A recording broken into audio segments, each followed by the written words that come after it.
Okay, here's an example from what we worked on yesterday. So let's do 39 times 26.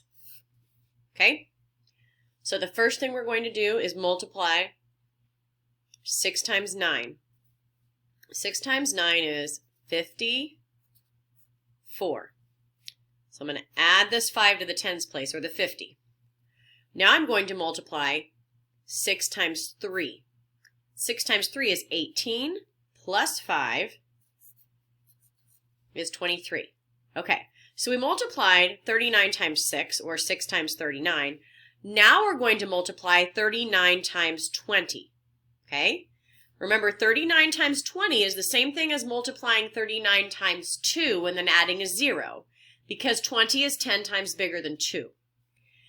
So I know if I multiply 39 times 2 and put that answer here and add a 0 right here, that's going to give me the product of 39 times 20.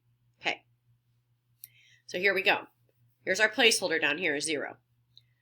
2 times 9, I'm going to cross that 5 out so it's not in the way. 2 times 9 is 18, right? I'm going to add a 1 up here. So now I'm going to do, and actually it's 20 times 9, which would be 180.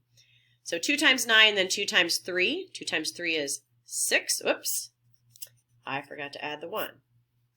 2 times 3 is 6, plus 1 is 7. So then I add those two products together